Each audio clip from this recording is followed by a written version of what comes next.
it's very important that everyone feel valuable in the room. Yeah. Who's working together. Is everyone needs to feel equal and that their opinion matters, and that when they have an idea, everyone shuts up and listens to them. Yep. That's really important. I love that. And I think that that's so important because when you are collaborating with somebody artistically, that only works when there is a trust and safety in the process of that. Absolutely. That is the trust and safety to try things out, and the trust and safety to say, I don't think that's working. Let's try something else. Both are true. Yeah. And you have to create a situation where everyone can be the very best they can be. Yeah. And like you talked about safety, and safety is one of the things that you need to provide in that creative room, because not all artists are completely outgoing and, loud like me. There's sometimes they're tender souls, and and you need to help bring it out of them. Mm-hmm. But I think if you, I've learned that working with younger artists, like coaching and producing singers, is creating a good environment and reminding that they're really great. And we're not going back to do this again because you're not doing it well, but just to get an alternate, creating that happy vibe in the room. Welcome to the Vocal Lab. I'm Sarah Ramsey, and this show aims to pull back the curtain on the entertainment industry, where veterans give up-and-coming artists some of the information they wish they'd had when they were just starting out. Sort of a music industry primer, if you will. Thanks for joining us on the Vocal Lab. This is actually part 2 of our interview. So if you haven't caught part 1 yet, head back to the episode right before this one and get all caught up, and then join us back here. We'll see you soon. What do you think creates... So if those are some of the pieces that need to be in place in terms of the building blocks, like you need to have those moments where somebody extends their hand and says, come along with me, kid. Mm-hmm. That's part of the process. What do you think actually creates a career with longevity? Well, I would, continuing to stay focused. Yeah. Avoid the booze and drugs, kids. Yep. You don't have to be a hermit, but like I say to people, I'm no choir boy, but I've been in rock and roll bands. People say, have you ever done drugs? I go, I've been in rock and roll bands for 50 years. Yeah. I've seen them. I've seen things. Yeah. But you have to look after yourself. I think taking care of yourself physically and mentally. The mental part's really hard. Physical is you can do it. That's been part of it for me. It's just, because you have to travel and you have to feel good and you have to present well. And at this point, I know our fans aren't expecting us to show up and look 20. That's not it. They want to show up and look like we care about ourselves. Yeah. And that's basically all that we have to do. Staying and you have to keep playing your instrument. You have to, you have to dedicate time to the instrument. The great players all do that. I have a simple thing. People say, Jeff, you practice every day? I go, yeah, 'cause I get paid to be a good guitar player. Yeah. I get paid to be good. And if I don't practice, I'm not that good. But if I practice, I start off I start off the day not so great. By the end of the day, I'm pretty good. It's a muscle. It is, yeah, it is, and it's just involves that. It involves, and Sarah, you have to have some measure of discipline in your life. Yeah, we have as artists. It's a great life, and for many of us. And it's not for everyone because everyone doesn't get as lucky. Again, the longer I do this, the more I appreciate people who have put just as much time and effort into their careers as I have and have got so much less out of it. And it's just, it kind of breaks my heart a bit. So, I wish everybody could enjoy a measure of success for this commitment and this love that we have and this calling and this muse that calls us every day. Yeah. It's just such awfully tough business on that level. It really is. It's a really tough business. And So one of the things that I'm trying to do on this show is have lots of different people who intersect in the music industry because I think it's also an important perspective to start to see that there are actually a lot of different ways in which you can have success within the umbrella of the music industry. And they might not look like you thought they were going to look when you were 17 years old, sitting in your bedroom playing your guitar, I mean, dreaming of being the next Beatles. Exactly. It doesn't always work out that way, but that doesn't mean you can't craft a really fulfilling, successful career in that industry. Absolutely right. That's such a great point, because my career hasn't worked out at all like the way I imagined it was going to. Like how I imagined when I was a kid. But in spite of that, it's been quite wonderful. It's kind of like, it's like, there's the prizes in the package of popcorn. You have no idea what they are. You go, oh, I got this. Okay. Yeah. And at this point in my life, I'm very, very grateful. I'm very grateful. I have a very, very good personal life. I have a wonderful partner in my life who I love dearly. And I have great musicians who I respect and love, and friends. And so have I achieved success based on that? I absolutely. Yeah. I've had a very successful career, but it's nothing like what I imagined it was, or like what I said. What did I want? Oh, I want to be a big rock star, and I'm going to do this, and cars, and and I'm going to have a scarf blowing up behind me in the sports car. Myself, I look at it and I think I get to pay my bills by doing something involved in music. Yes. Instead of something not involved in music. When I was young, I thought I wanted to be a big rock star, but in hindsight, I could not be more grateful that is not how my life went. Yes. Quite frankly, I don't think I was cut out for the losses that come with that. There's loss that comes with that. Yeah. There's loss that comes with it. Loss of privacy, loss of personal life. Like there's lots of great things about it. And yeah. And so I'm glad my life didn't work out that way in hindsight. Yes. But I got to be a working singer, and I got to teach voice, and I got to still work in that umbrella. And so, yeah, I think it's just really worth acknowledging that it doesn't always look like you think it's going to from the outset. And I think that's a good point that people, especially young people, need to appreciate, that you kind of, keep your eyes on the prize, but kind of have flex. It isn't a straight road. Yeah. A whole bunch of wonderful twisting turns, and you may go in a different direction, and just kind of, you do have to kind of go with it, Sarah. Absolutely. I mean, I'm with you. I kind of, at this point, I appreciate I go shopping for groceries and do things and just do what I do. And I can do all those normal things. And I don't really I don't get harassed ever. I get acknowledged from time to time. And it's always in a very, very nice, I mean, I get a kick out of the fact that at our shows, when they have security at the front of the stage, I go, have you looked at our audience? What do you think's going to happen to us? We're going to get hugged. At work, we're going to get hugged. Our audience is sort of, I'm 66. So, and I was started in street art when I was 25. So just to give you, our audience is there to have some fun. Yeah. But anyways, just back to what we were talking about. I think I'm kind of with you. I like, there's so much involved with being very famous, and you don't really have a life. And at this point, I enjoy regular life as much as I appreciate and love what I do. Regular life is kind of good for me. I feel very satisfied.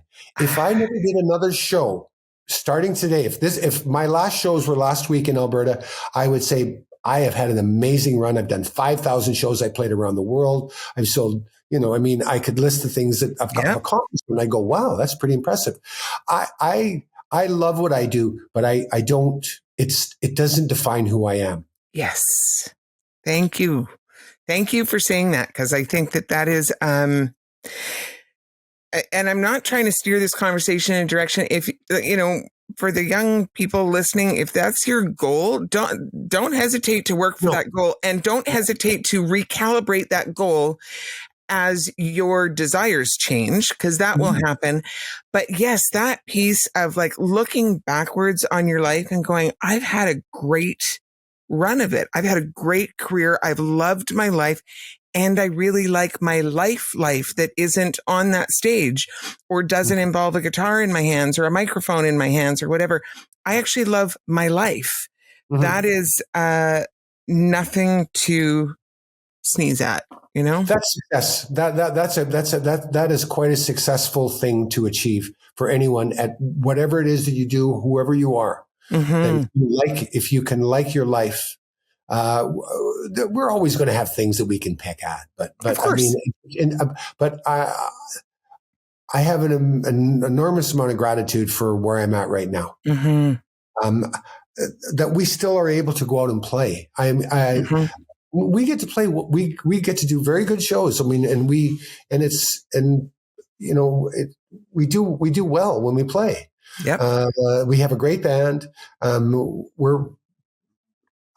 say to people, we make more money now than we ever did, but that was easy because we never made any money back in the 80s. We didn't make any money. So it's pretty easy to beat that. But we're friends. I kind of, for classic rock, we have an incredible fans, not just Street Heart, but I mean, all of our colleagues.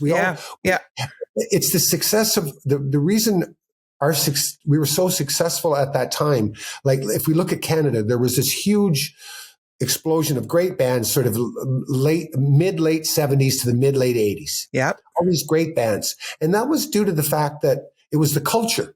It wasn't really that the bands were way better than every other band. They were great bands. Don't get me wrong. But the culture was there. The people, there was a club scene. Everybody went out. People went to concerts. The only way to hear new music is you had to go to Sam's or A&B and buy the record. Yeah. And you listen to the radio, listen for the new hits. It was an incredible time for us. It was just that, and to have come through that and to be doing what we're doing now. When we first started, we were talking about how difficult it is for young artists. It's never been easier because of the internet and the way culture is now. It's easy to get started, to build a website and put some songs out there, try and get somebody to hear it. Yep. And try and most releases, they might get a bit of traction for 2 or 3 days. Yeah. 40 years ago, you watched your album climb up the charts for weeks at a time. Yeah. And it would slip and they'd put a new single out and it would climb up again a bit.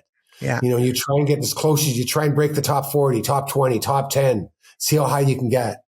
And it's a different mold. It's a whole different world now for an artist. Those who are successful. I think too, this was an interesting conversation I was having with another musician very recently about, social media. I mean, specifically they were talking about TikTok, and he brought up the, idea of like, it's easy to put music out there.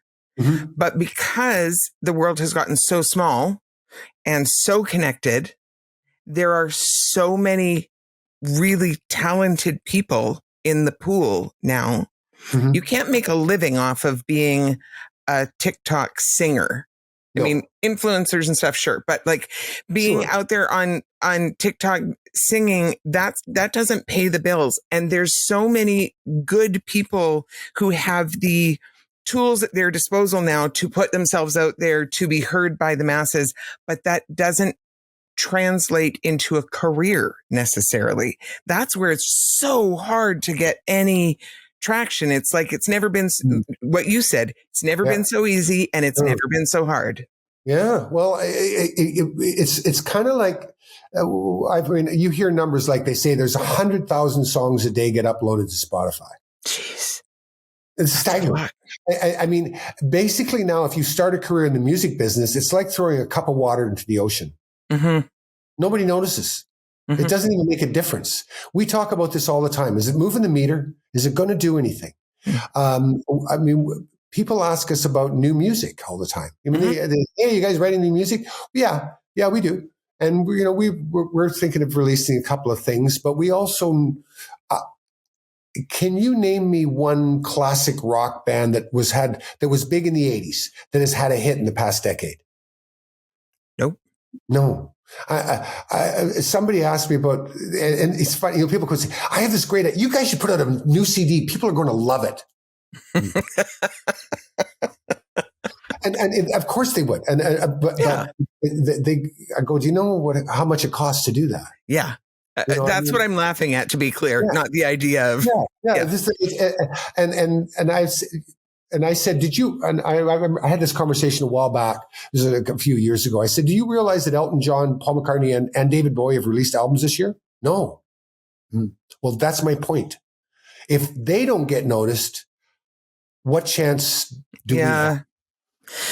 I don't mean that as a defeatist thing. I'm just sort of saying, it's just having a healthy understanding of what the business is, and you have to find new ways. You were talking about that a few minutes ago, about how there's different ways that you can do this. Every once in a while there are a few artists like people were talking about Spotify, and then I saw some numbers about Spotify about the top selling songs, like Ed Sheeran. Ed Sheeran, he's made tens of millions of dollars off of Spotify, but people have to remember that 1 million plays doesn't mean anything anymore. 1 billion is the new million. It's astounding, the numbers.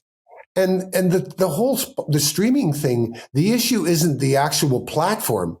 The problem is that they've got 300 million subscribers, who I don't blame, because why not? If you're a music fan, if you can have access to the entire recorded history of music for $15 a month, okay, I'm in. Yeah. I'm not saying it's good or bad or anything. I'm just making a statement. Yeah. As an artist, I don't. Spotify doesn't take money away from all your other streams. It's just, but if it's a place where people can go and get extreme value for what they want, which is music in the background. Right. When I grew up, music was really important. It was an important part of life. When you went out to clubs, the stage was the center of the building. Yeah. And the lights all faced at the band. And now it's a little half moon thing with a railing around it, and the lights are on the dance floor. Yeah. And people are taking selfies of themselves.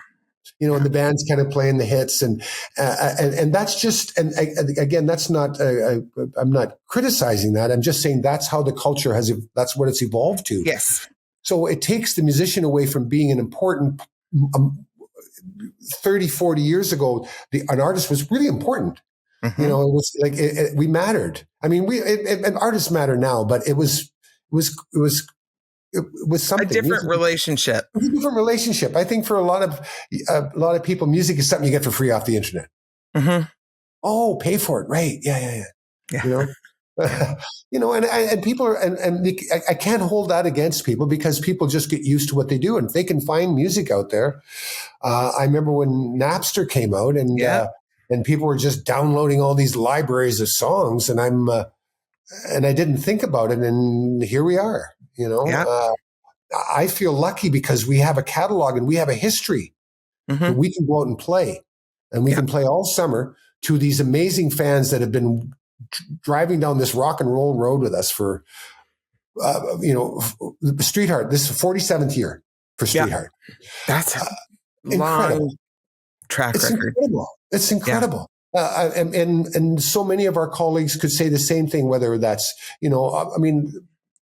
start naming the bands. They're all of our colleagues. We've had this amazing luxury, and we're still out there playing it. Yeah. We're in a real critical period right now, because we're at a point where the fans, the audience, their desire and to want to hear the music is outlasting the artist's ability to be able to perform it effectively. And the hardest parts of the band are singers and drummers to me. Yeah. Two very physical jobs. Yeah. That's where it gets, where time shows up for those two spots, especially. But we're in that kind of thing now. I mean, we lost Kenny Shields. Yeah. Maybe 6 years ago, we lost Kenny. God, that long? Yeah. It was 2017. 2017. He passed in 2017. And I mean, we're incredibly fortunate to have had Paul McNair be able to step in. He's not trying to be Kenny. What we needed, after Kenny passed, we didn't know what we were going to do for ages. We just thought about it. Then when we started talking about it, we needed to find a singer who could sing a very difficult catalog of songs. Yep.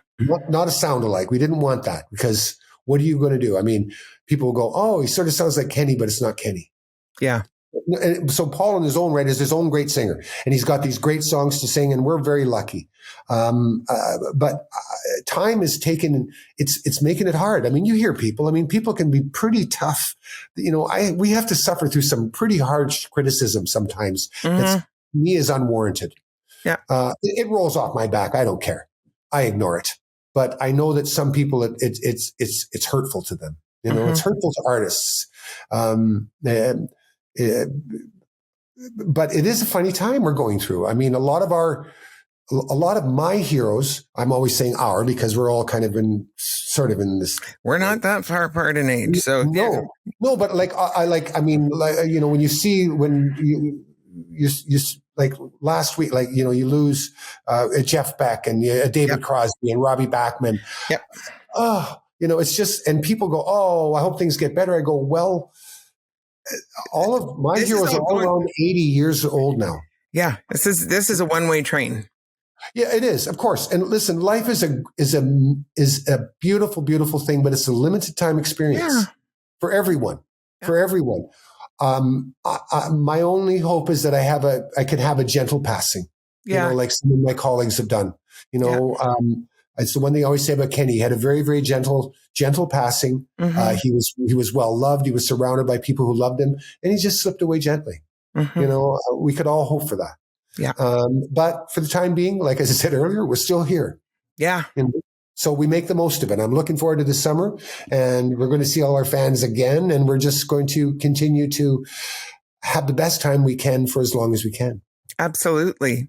And you've collaborated with a lot of artists over the years, and you've spoken to it a little bit already today, but, you know, music can be perceived as a pretty, and sometimes it really is a pretty competitive industry. Oh, yeah. But it's quite interesting because the more people I talk to in depth, the more people really come at it from a place of like community and mutual respect and support. And they're in it because they're getting to play music with their friends, and they're getting, you know, like, so there's, do you want to talk about how the collaborations in your career have come to pass, and what your experience has been in terms of that piece of community and support as opposed to competition? I mean, I've written I've written music with some amazing people. Yeah. I mean, very, very, very lucky. Some a lot, some a little. And I've done different, whether it's been songs, whether it's been writing music for television series, whether it's writing commercials.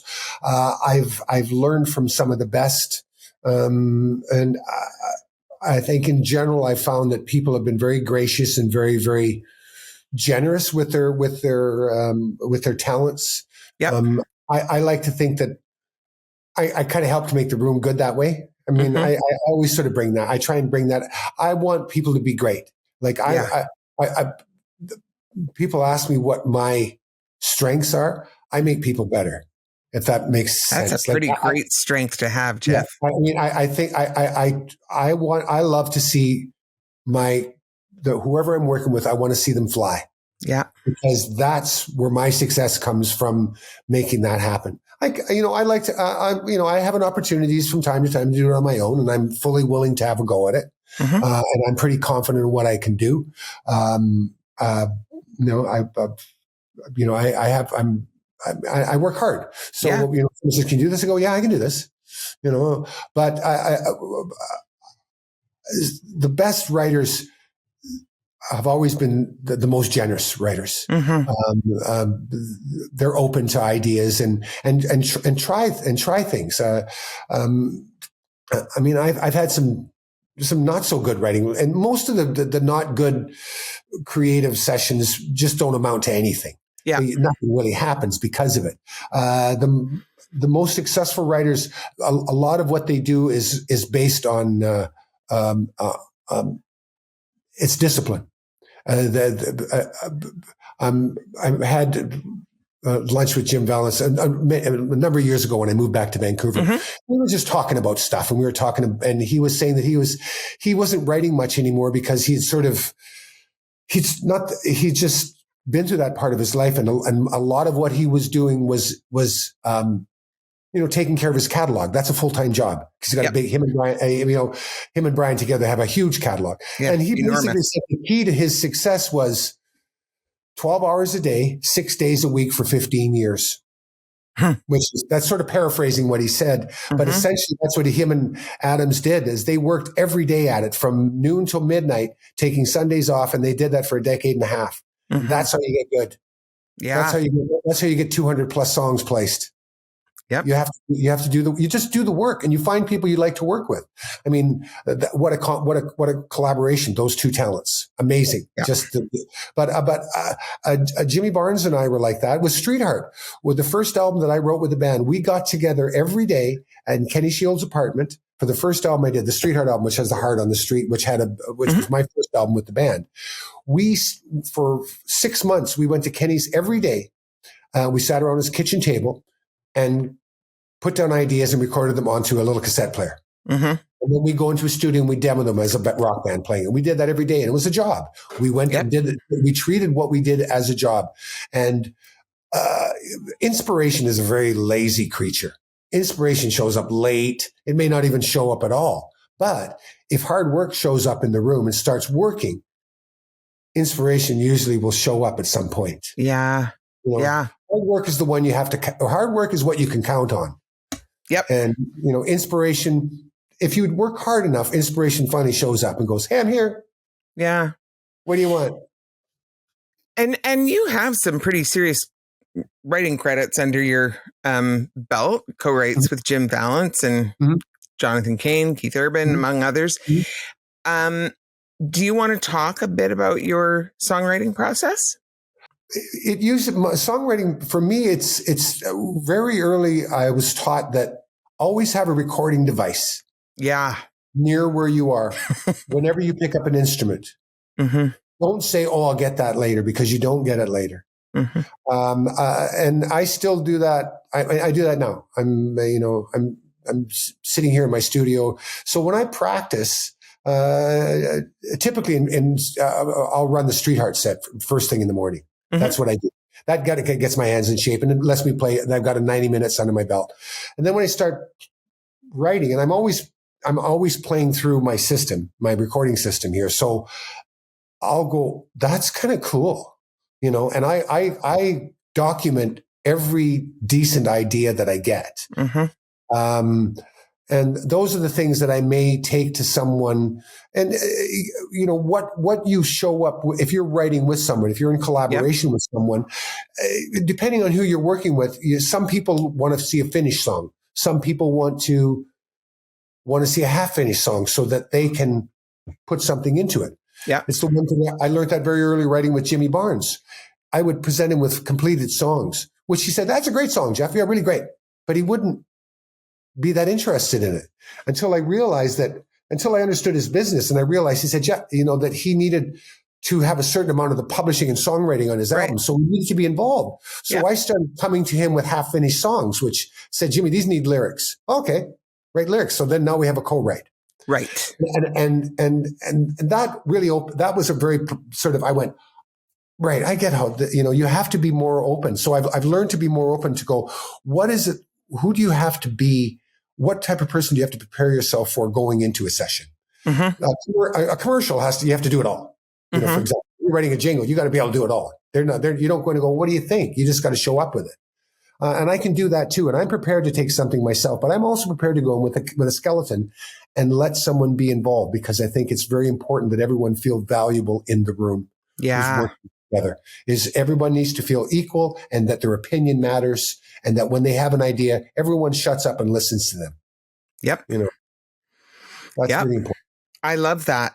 And I think that that's so important, because when you are collaborating with somebody artistically, that only works when there is a trust and safety in the process of that.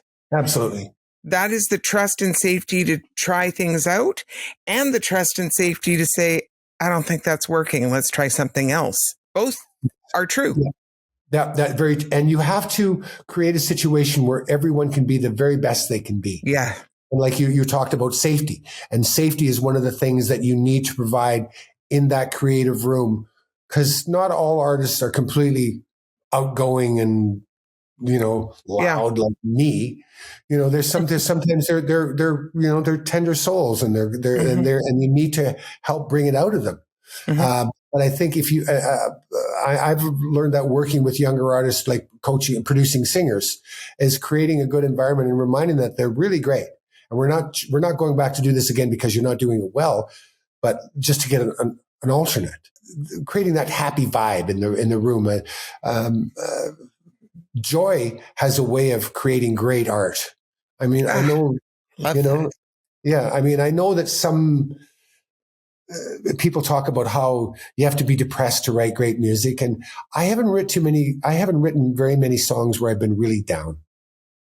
I write most of my best music when I'm in a groove, when I've been writing. And don't expect to go, if you haven't been writing for a couple of weeks or a month or 2 months or 6 months or whatever, you start again, don't expect anything. Like, you have to learn to be patient. I do this. I'll get back and I go, oh God, I've completely forgotten what I'm doing. The muse has left me. Muse has left the building, folks. Yeah. I'm done. And I go back, and then about 5 days later, of beating your head against the wall, all of a sudden you go, okay, that's kind of good. And you find you can stay in the studio longer. Like the first day back, after an hour, I'm going, what time is it? God, I've been here for 24 minutes. It's like I've been here for 6 hours. And then once you get in the groove, all of a sudden, it's 6 o'clock at night. There's 3 coffee cups and you're still in your PJs, and you've written this great song. Then you're in a groove.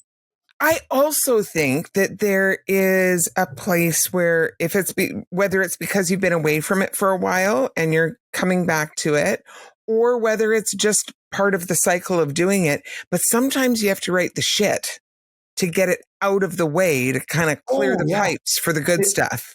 Absolutely. Absolutely. And Sarah, you hear about these great records, you think of, like, let's look at Thriller. Mm-hmm. What an incredible album. They looked at 300 songs for that album. Wow. I did not know that. 300 songs. And what's on the final record? Like 16, 18? Well, not even that many. I think less than that. The final album, remember, it's sort of vinyl at the time. Yeah. So maybe even 10 or 12. 38 minutes. Yeah. I would hazard to guess. I don't know, but I guess it's not much more than 10. It might be 9 songs. Yeah. On the Street Art album, for example, there's 9 songs. Yeah. We probably wrote about 30 for it. The Jimmy Barnes records, we'd usually go into a pre-production studio with about 50 or 60 songs. I remember we did a couple albums with Don Gaiman, producing. Don, a wonderful producer from the U.S., John Cougar Mellencamp, REM. And he would fly over, and we'd go into rehearsal hall for 2 weeks, and let's pull this one up. And we start working on it for about an hour. And then we go, let's put that on the contenders list, or go, nah, not working. We just toss it. Every song got an hour. And we did that for 2 weeks. We'd run through maybe 8 or 10 songs a day. And then we'd go, okay, here's our 20.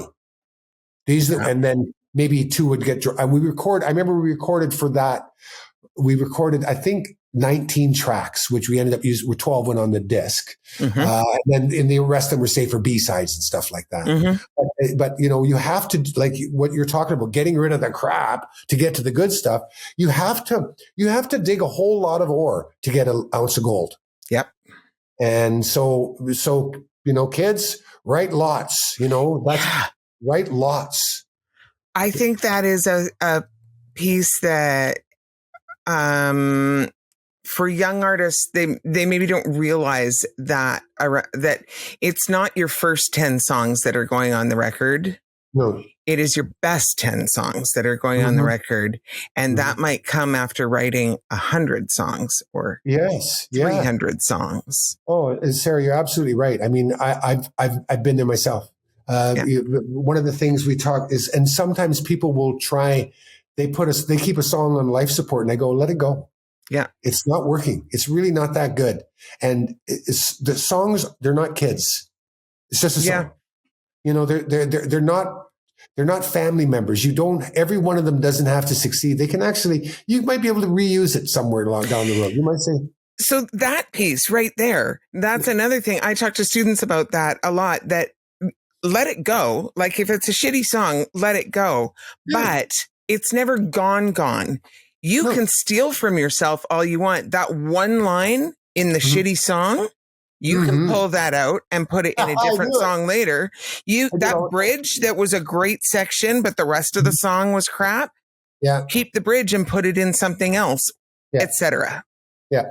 I agree. I think that, and you have to just give value to, all your stuff, even if you're not using it, just, don't throw it, like you say, don't throw it out yet, because there might be something, there's a little bit of chicken on that bone. So just hang on to it, and again, it might be an intro. What Kind of Love Is This was basically, I had a chorus and an intro, and Daryl Gutel had a verse and a lead up, and as Daryl tells it, he said he played it. He said, I've got this, don't you want, try it on home. I'm waiting in line. And then he's, again, go over the love in your eyes. He went, what do I got? And I went, boom, boom, what kind of love? I said, I got a chorus for this thing. Yeah. And that's, and that's how that went. And there were kind of parts. So, what you were alluding to earlier, it's just you keep all these parts and you never know when you're going to use them and when they're going to come in handy. And you go, I've got the perfect, I'm glad I saved that nail, because this nail is going to work perfectly to put this picture up on the wall with. Sometimes it really is just putting a jigsaw puzzle together. Oh yeah. Sure it is. I mean, sometimes they just, you get a gift from the heavens and the muse smiles down on you and goes, I am going to give you a, today you're just going to write a piece of magic. I've read a number of stories where they go, it just kind of fell into place, and it does that when you do what we were talking about, which is get through the junk. The good stuff will show itself, and keep everything and write. And just, you have to write lots. If you want to be successful, you have to write lots. If you want 10 hits, you better be able to write 500 songs. Yeah. And hopefully somewhere along the way, you will meet someone who will be able to champion your talent and your song. Yeah. And that's all we can hope for. There's a concept I've been talking to students about who are going into the business, and it's that I think we need, as musicians, we need to have an understanding that we actually are a business. We function as a business. We are entrepreneurs. It just so happens that our product is our artistic skill. You have been representing Street Heart's business affairs and doing so for the past 15 years. So do you want to talk about that relationship between the sort of entrepreneurial business side of things and how that's, I think it's a really necessary piece of the creative. You can't just assume that somebody else is going to do it all for you. You got to know what you're doing. You have to know what you're doing. And I can't, this is the most important lesson of all, is that we're in an industry called the music business. And it's that second word that is everything. It's a very, very difficult business, and it's not one to be taken lightly, and it's not one you can go to sleep on. I've learned that. Trust me, kids. You put your faith in someone else. You're going to shed some tears. You're going to waste some time. You're going to lose some money. The sooner you can take control over as much of your business as you possibly can, that's where you're going to achieve success. Yeah. That's your best chance of achieving success. Most of the people in the music industry make their money off of other people.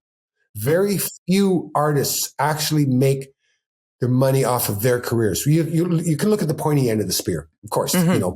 Springsteen, Adams, pick the great Rolling Stones, Led Zeppelin, Beatles. They made the money off their own music, but most people that make money make it off of other people. And there are a lot of people that actually do well in this business very quietly. Mm-hmm. You read stories about people that they've written music and they just put it online and they stream it and they do this, and they're very clever and they're very creative in their business. Mm-hmm. I've made it my business to recover a lot of what street art lost. We spent a lot of time getting our songwriting catalog back and publishing and getting the rights to the name and trademarks and all that. Yeah. And these are really important things. These are things you don't have to let go of. When you're starting out, you are a business. I mean, you have to treat it like a business, and you have to make business time. I have very specific times in my day that are just business. Mm-hmm. It's just business. After I'm on a perfectly uninterrupted day for me, I get up, I'll get up at 7:30, make a pot of coffee, practice for an hour and a half, do my workout, sit down at my desk. Well, that's about 10 o'clock by that point, and just, and do all my business, do everything, go through everything I have to do, mm-hmm. Make all the phone calls, whatever I have to do in the day. Like right now, I'm in the process of booking airplane flights mm-hmm. For the summer, because I don't want to wait to the last minute and not get the flights we want and put everybody under duress. It's mm-hmm. stressful enough. So you want to take care of that business right now. And that's just one tiny little bit, but you have to, every aspect of what we do as an artist, without business, talent is lost. Yeah. So it was a beautiful painting. It was as a little boat on the ocean on a storm. That's talent without business. Mm-hmm. It's adrift. And it's a learned skill. Business is, business is, it's just, and it's math. It's science. 1 and 1 is 2. It always is. In business, 1 and 1 is always 2. When somebody tells you it's 1.5, then you don't want to work with that person. Yeah. Because, I know where for the past 15 years, I can account for every single dollar we've made. Yeah. So did you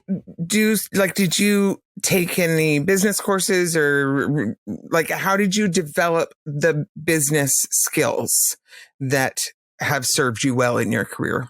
I didn't take any formal training. I think I'm kind of wired that way. I think I'm not afraid to ask questions, mm-hmm. And I think that I'm pretty good at asking questions in a respectful manner, mm-hmm. But direct. And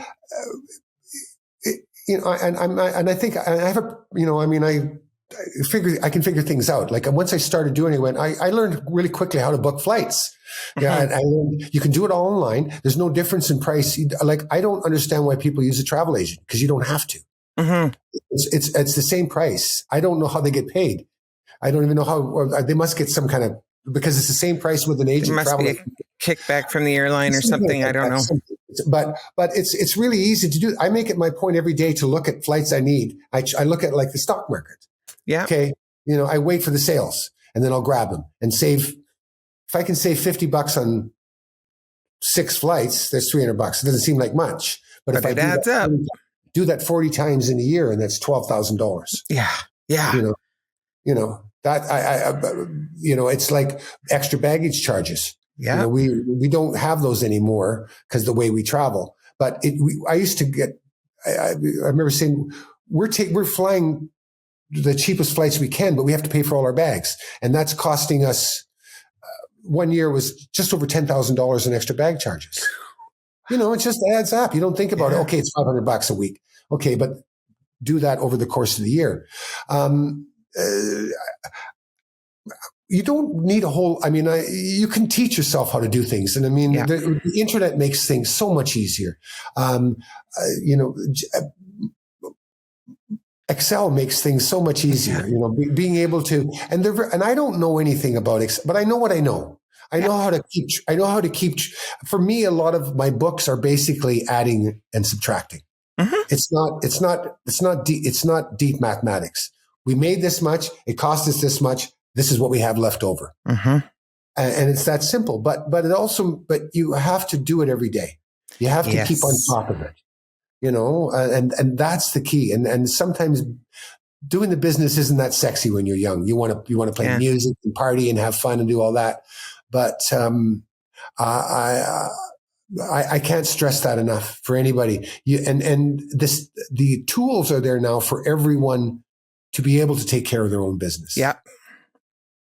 If you get big enough to get a manager, great. And if you're lucky, you'll get a good one. In many cases, you don't get one, and a manager will, I know it firsthand. I know what bad management can do. I've seen it. Mm-hmm. I also know what good management can do. But self-management and what you can do as an individual is you have so much more control over your life now. Mm-hmm. You just need to step up and do it. And there are times in a career where it does make sense to hire something out, but you still, for instance, even if you get to the point where you're hiring a bookkeeper instead of doing the books yourself or whatever, sure. Great. Yeah. So maybe that's too time intensive a task, and your time is worth more than what you're going to pay the person to do it. So it makes sense to do that. Great. You still need to know enough to be able to look at the books and know what's happening. You still need to know enough to be able to read the balance sheet or the profit and loss sheet, and to know that nobody's screwing you. Mm-hmm. Yeah. Yeah. And you just can't, if I can, there's one thing that I've seen in our business is basically is kind of laziness. Mm-hmm. It's just, I don't want to deal with that. I know. Yeah. I've done it myself. I've been there. Sarah, I've been there. And shame on me for that. When you're lazy and someone takes advantage of you, you have no one to blame but yourself. Yeah. I have learned to not blame people for, whether it's professionally or personally. I blame myself for allowing that person to take advantage of me. Mm-hmm. I could have stopped that at any time. I could have stopped that manager from taking all of our money. I should have. Maybe had I known, if I knew then what I knew now. Right. But you can start now. And for young artists, you need to listen to artists who have had experience in doing this. You need to take care of as much of your business as possible. And Sarah, you're right. If you can have good people that can help you and complement what you do, but it's your responsibility, like you say. Okay, let me look at the books. Okay, it doesn't add up here. It's not adding up because I've got this. Mm-hmm. Yes, but I'm a type. I just kind of need to do everything. So I do too.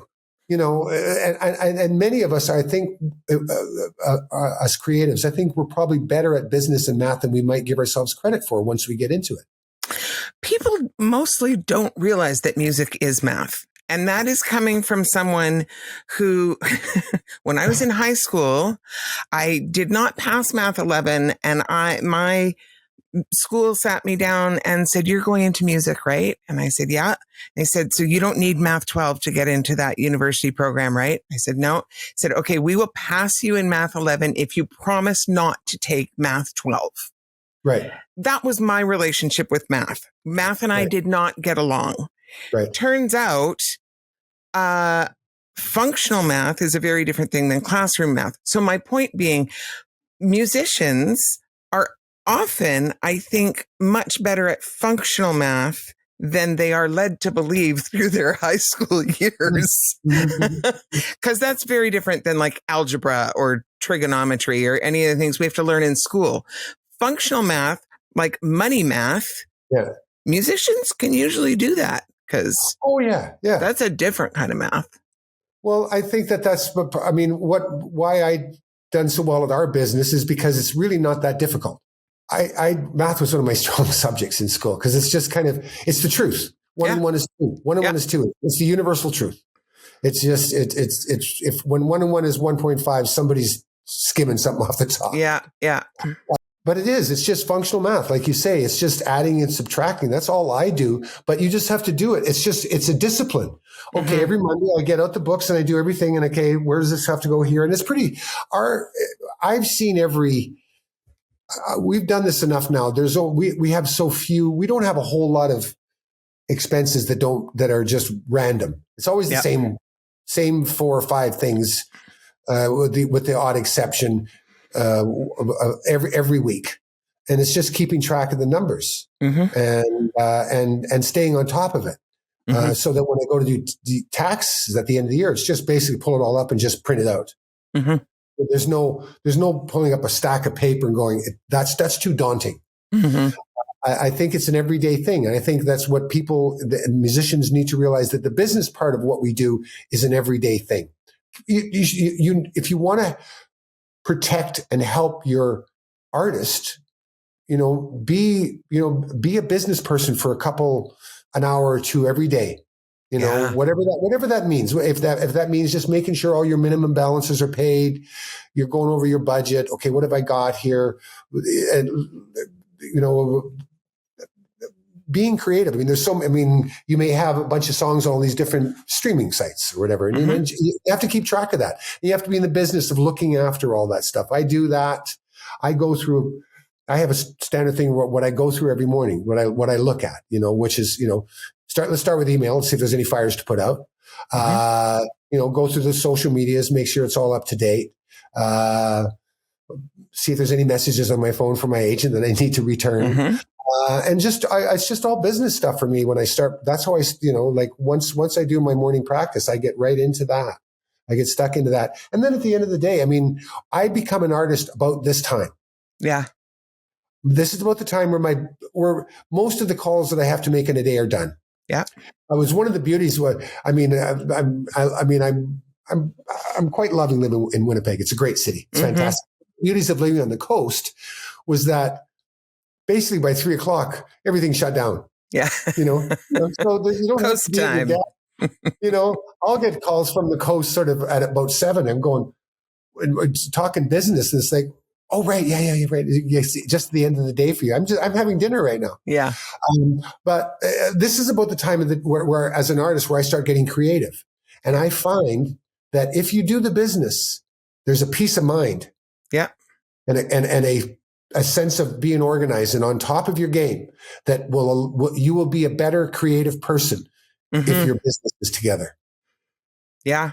I agree with that. And learning what your rhythms are, so, what times of day you do which things best. That's great. But yes, having all those pieces of the pie happening in a disciplined way, super important. Oh, Sarah, it's you have to have structure. You can't you just can't wake up every day and wing it. You have to actually have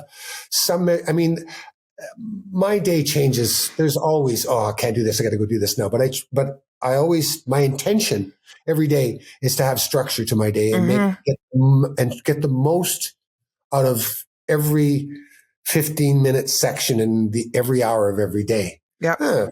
I waste a few of them wandering around in circles going, where are my glasses? I hear that. Let me tell you. I'm wearing them. I've done it. I've gone, they're on top of my head. Oh, boy. That's the beauty of living a long life. I think that the business, having good business has makes me a better creative person. It gives me more confidence. Yeah. And the more control you take over your own, you're not going to be happy doing nothing. I know I don't think anyone is happy doing nothing and just waiting to be told what to do. That's just a reactive life. Yeah. I much prefer the proactive life, where you have some say in how things go. And I think that brings inner value to yourself. I think that's a great, and if people are hard on them, I mean, I'm hard on myself, but some people, doing nothing doesn't make for a fun life. Being busy it really doesn't. Yeah. Being busy makes for a fun life. It's exhausting sometimes, but it makes for an interesting life. And then, then when our time comes, you go, well, I lived it. Yeah. Yeah. Scars and all. As we wrap up here, is there anything else that you think is really important for up and coming artists to know? Oh boy, that's. I know it's a vast question. Yeah, I just know that it's incredibly difficult for young artists. I have so much compassion for how daunting it must be. We had a great luxury. I mean, when I was 18 years old, I played 52 weeks a year, 6 days a week, 5 hours a night. Yeah. I got my 10,000 hours real quick. Yeah, you did. I got about 30,000 hours. I don't know what I've got. I've got lots. And it's just so, I just feel for young musicians because they can't do it in that way, but you have to find a way, Yeah. Talent does rise to the cream rises. Yep. And there will be superstars and there will be new ones. And I don't know how it's going to come in different ways. And I think that just young artists have to be open to that. I think you have to take care of your own business, but I think you have to be solid within yourself, but keep a welcome mat at your door because you never know who you're going to meet that's actually going to be incredibly beneficial for your business. Yeah. And when people show you who they are, believe them the first time. Believe them the first time. Don't waste your time trying to fix people. There's a lot of good people out there that will stand beside you and they'll be on your journey with you and they're going the same way. Yeah. Yeah. Well said. All right. Where can people find you, Jeff? Web, social media, show listings, all the things. Yes, we're Streetheart and myself. We're on Facebook. We're both accounts on Instagram. We have Twitter accounts, although I don't really use that much. We don't use that much. It doesn't seem to get it's a hard one to get any traction on Twitter. I think we have our website, streetheart.ca. What else can I tell you? Do you know what your handle is on Instagram or my Facebook? My handle on Instagram is Surreal Neill. With Neill. And Facebook, Jeff Neill, Streetheart, obviously. We try and keep those pages sort of up to date, with what we're doing show wise and stuff like that. Yeah. I try and keep a good presence on social media. I think I have we have a good following. I mean, we're not AC/DC. I don't have AC/DC's numbers, but we do well. I would suggest to young artists, don't spend too much time. You're much better by yourself writing songs. Social media will always be there. You don't want to live on it. Yep. You can't live on it. But it's an incredibly valuable tool, as we all know. I mean, I don't even have to go into that. I mean, the ability to be able to negotiate and use social media effectively is absolutely critical. Absolutely. You need to know it. You need to know it. But you need to take a break from it too. And just be with your thoughts, be with your instrument, be with your muse. Yeah. You need time for that too. Thank you so much for joining me today, Jeff. I really appreciate it. This has been a great conversation. Oh, thank you, Sarah. Thank you. Thank you for doing this with, and thank you for inviting me to be part of it.